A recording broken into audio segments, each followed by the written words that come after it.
आज की वीडियो में हम लोग पढ़ने वाले तुम्हारे क्लास 9 के क्षितिज बुक का तीसरा पार्ट जिसका नाम है उपभोक्तावाद की संस्कृति। ये जो हमारा पार्ट है ना काफी इजी पीजी सा और छोटा भी है, बस वीडियो को एंड तक देख लेना और पूरा चैप्टर होगा क्रिस्टल क्लियर। और उसके साथ साथ एंड में कुछ इंपॉर्टेंट क्वेश्चंस भी दूंगा जिसके एग्जाम में आने के चांसेस हाई होंगे। बाकी आप चैनल वीडियो को प्लीज सब्सक्राइब कर देना और अपना कमेंट वीडियो में अटेंडेंस दे देना कि तुम लोग अपने आयु वीडियो से पढ़ने आ चुके हो। तो अब आराम से चुप बैठो और चलो शुरू करते हैं हमारी 3D एनिमेटेड वीडियो को। और सबसे पहले मैं तुम लोगों को मिलवाना चाहूंगा इस पार्ट के इंपॉर्टेंट कैरेक्टर से। वो कौन है उनसे तुम खुद मिलो। नमस्ते बच्चों, मैं हूँ श्यामाचरण दुबे, इस पार्ट का लेखक। इस पार्ट में मैंने उपभोक्ता संस्कृति के बारे में बताया है, यानी कि कंज्यूमर कल्चर के बारे में बताया है कि आजकल सामान का लेन देन बहुत तेजी से बढ़ते जा रहा है। उपभोक्ता संस्कृति में ये हो रहा है कि लोग अपने स्टेटस को मेंटेन करने के लिए, दिखावे के लिए महंगे महंगे प्रोडक्ट्स खरीदते जा रहे हैं, जिससे अमीर और गरीब का जो डिफरेंस है वो बढ़ते जा रहा है। पूरे पार्ट में मैंने इसके बारे में ही बताया है। तो यार कहीं तुम लोग मुझे तो नहीं ना भूल गए, मुझे भूलोगे तो पार्ट कैसे समझोगे। मैं हूं तुम्हारा one and only story teller भैया, जो तुम लोगों को बीच बीच में आकर इस पार्ट को बहुत ही अच्छे से एक्सप्लेन करेगा। बाकी ये तुम्हारे लिए बहुत ही अच्छा इंपॉर्टेंट न्यूज है। हमारे खुद के अर्निंग एजुकेशन ऐप में मैंने प्रीमियम नोट्स को लॉन्च कर दिया। हिंदी के, इंग्लिश के, साइंस के, सोशल साइंस के। इन प्रीमियम नोट्स का सैंपल पीछे बैकग्राउंड में देख सकते हो। प्रीमियम नोट्स में मैंने हर चैप्टर के इंपॉर्टेंट लाइंस को कवर अप किया है, इंपॉर्टेंट क्वेश्चंस के साथ, और उसके साथ ढेर सारे एनिमेटेड पिक्चर्स का भी यूज किया है। तो लिंक डिस्क्रिप्शन में मिलेगा प्रीमियम नोट्स का, जरूर चेकआउट करना, तुम्हारे एग्जाम में बहुत ही ज्यादा हेल्प करेगा। तो अब चलो पार्ट को शुरू करते हैं। पार्ट शुरू करते हुए मैंने ये बोला है कि धीरे धीरे सब कुछ बदलते जा रहा है। एक नई जीवन जीने की शैली अपना अधिकार जमाते जा रही है। अब एक नई जीवन शैली आ गई है जिसे उपभोक्तावाद कहते हैं। इसमें लोग ज्यादा से ज्यादा सामान खरीदने, उसके इस्तेमाल करने और उसके भोगने पे ध्यान दे रहे हैं। हर जगह बस यही कोशिश है कि ज्यादा से ज्यादा सामान बनाई जाए। ये चीजें तो लोगों के लिए ही बनाई जा रही है ताकि लोग उसे खरीदे, इस्तेमाल करें और उसे सुख प्राप्त करें। आगे लेकर बोलते हैं कि आजकल सुख की परिभाषा बदल गई है। पहले के समय में सुख का मतलब होता था अंदर की शांति और संतोष, लेकिन आजकल के समय में ये पूरी तरीके से बदल रही है। लोगों का ये मानना है कि ज्यादा से ज्यादा चीजों को खरीदना और उसका भोग करना ही सुख है। लेकिन इसमें एक गहरा और छोटा बदलाव आ रहा है। चीजें यानी कि सामान तो लोगों के लिए बन रही है, लेकिन धीरे धीरे करके जो लोग हैं वो सामान के गुलाम बनते जा रहे हैं। लोग अब केवल अच्छी चीजों के पीछे भाग रहे हैं, जिसके कारण उनका स्वभाव बदल रहा है। बाजार में ऐसी बहुत सारी चीजें होती है जो हमें लुभाने की कोशिश करती है। डेली यूज की चीजें जैसे टूथपेस्ट को ही ले लो, वो भी अब सादा नहीं आता है। कोई टूथपेस्ट तुम्हारे दांतों को चमकाता है, कोई तुम्हारे मसूड़ों को मजबूत बनाता है और कोई बदबू हटाता है तुम्हारे मुंह से। कोई टूथपेस्ट तुम्हारा मैजिक फॉर्मूला से बनता है, कोई नीम का बना होता है, कोई आयुर्वेदिक होता है, और सभी के सभी टूथपेस्ट का अपना कुछ न कुछ खासियत होता है। और ये खासियत इसीलिए बताई जाती है ताकि ज्यादा से ज्यादा जो कस्टमर है वो अट्रैक्ट हो। जब ऊपर टूथपेस्ट की बात हुई है तो तुम्हारे लिए मेरे पास एक बहुत ही इंपॉर्टेंट प्रश्न है।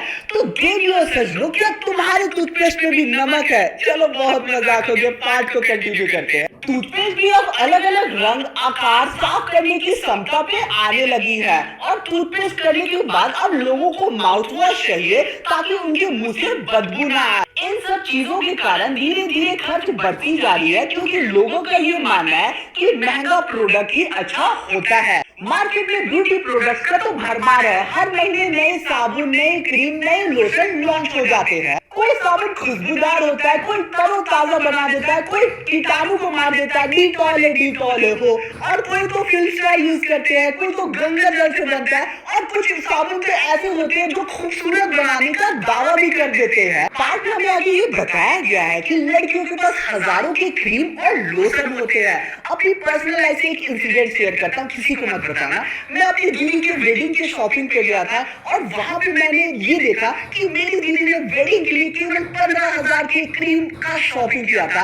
यार उस दिन पता चला कि लड़कियों की क्रीम इतने महंगे होते हैं, एक सीसी क्रीम 1,000 का होता है। बट यार मेरा ओपिनियन ये है कि लड़कियों तुम अपनी नेचुरल स्किन को मेंटेन करके रखो, बाकी यार क्रीम का तुम्हें जरूरत नहीं है जो भी देख रही हो, ठीक है। चलो आगे बढ़ते हैं। बाद में ये आगे बताया गया है कि अगर किसी के पास पेरिस का इंपोर्टेड परफ्यूम है तो उसके फ्रेंड्स के बीच उसका अलग क्लास दिखता है। अब लड़के भी इस रेस में कहीं पीछे नहीं है, उन्हें कम मत समझना। पहले उनका काम तेल और साबुन से हो जाता था, लेकिन अब उनके पास भी अलग अलग वेराइटी के क्रीम मिलते हैं। अब आफ्टर शेव, कोलोन और बहुत सारी चीजें काफी ज्यादा इम्पोर्टेंट हो गई है लड़कों के लिए, और लड़कों के लिए दर्जनों के अलग अलग चीजें आ गई है मार्केट में। आंटी जी ये लीजिए, अरे नेक्स्ट मंथ का भी ले लीजिए, अरे राधुनी का रख लीजिए, और हाँ नेक्स्ट मंथ से मंथ स्टार्टिंग में आ जाएगा।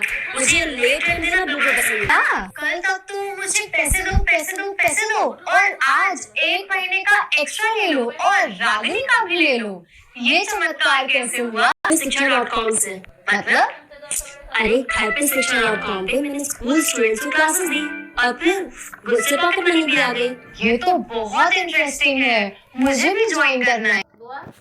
सामानों की दुनिया में जगह जगह बुटीक खुल गए जहाँ पे डिजाइनर कपड़े मिलने लगे हैं। लोग पिछले साल के फैशन के कपड़े नए साल में नहीं पहनना पसंद करते हैं, क्योंकि ये उनके शान के खिलाफ होता है। आजकल के समय में घड़ी एक अलग ही ब्रांड बन गया है। पहले के समय में घड़ी केवल क्या करता था, समय दिखाने का काम करता था और 500,000 में आ जाता था। लेकिन आजकल के टाइम में होता यह है कि लोग लाखों की घड़ी पहनते हैं अपने स्टेटस को दिखाने के लिए। इस तरह म्यूजिक सिस्टम और कंप्यूटर भी आजकल के दिखावे का जरिया बन गया है। खाने पीने का भी अब यही सीन दिख रहा है, क्योंकि लोग अब 5 स्टार होटल जाने ही प्रेफर करते हैं, और जितनी भी शादियां आज के समय में होती है वो बहुत सारी शादियां 5 स्टार होटल में करवाई जाती है। और बाई चांस किसी का तबियत खराब हो गया तो इलाज के लिए भी लोग 5 स्टार हॉस्पिटल ही चूज करते हैं, क्योंकि लोगों का ये मानना है कि 5 स्टार होटल में अच्छा इलाज होता है और सुविधाएं बहुत ज्यादा होती है।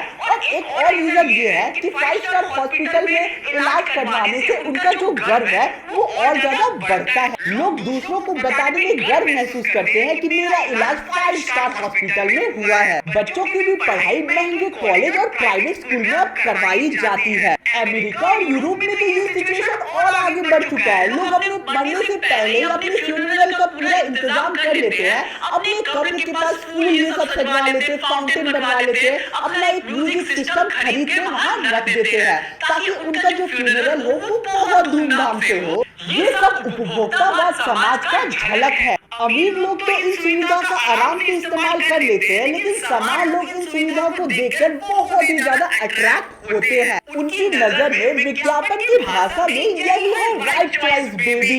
यार बेबी मैंने अपने मन से नहीं बोला, पार्ट में लिखा चेक कर लेना। अब लेखक इतने रंगीन है तो मैं क्या करूँ, कोई बात नहीं, हम लोग पार्ट को आगे कंटिन्यू करते हैं। लेखक अब आगे बोलते हैं कि इस विषय के अब गंभीर पक्ष की ओर आते हैं। आखिर उपभोक्ता संस्कृति का विकास हमारे भारत में ही क्यों हो रहा है? हमारे भारत में पहले से ही दिखावे का ट्रेंड चला आ रहा है और उपभोक्तावाद भी उसी से जुड़ा हुआ है। हम अक्सर अपनी परंपरा और संस्कृति की बात करते रहते हैं, लेकिन सच्चाई ये है कि धीरे धीरे हम अपनी परंपरा और आस्था को भूलते जा रहे हैं। कड़वा सच ये है कि हम धीरे धीरे करके फॉरेन कल्चर को अपनाते जा रहे हैं और उनकी जीवन शैली को अपनाना गर्व की बात मानते हैं। लोग आधुनिक दिखने के अंधे दौड़ में अपने मूल आदर्शों को धीरे धीरे भूलते जा रहे हैं और मीडिया और विज्ञापन इन सबका बहुत ही इम्पोर्टेंट मेन जड़ है। विज्ञापन और मीडिया हमारी मानसिकता और स्वभाव को धीरे धीरे बदलता जा रहा है।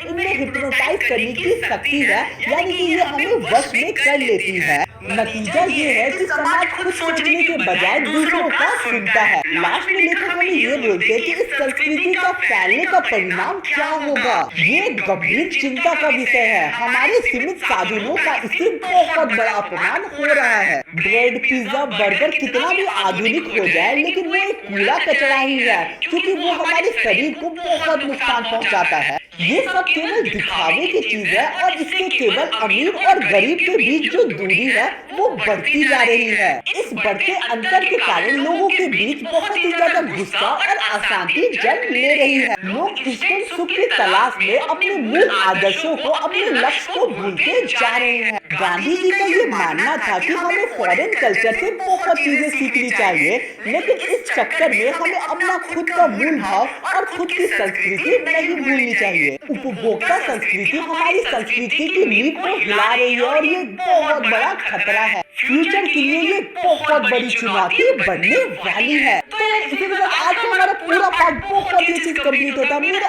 एफर्ट इतना सभी पसंद आया होगा तो प्लीज मेरा चैनल को सब्सक्राइब कर देना, नीचे सब्सक्राइब का बटन मिल जाएगा। बाकी अगर तुम्हारे स्क्रीन पे इंपॉर्टेंट क्वेश्चन दिख रहा है, ये क्वेश्चन एग्जाम के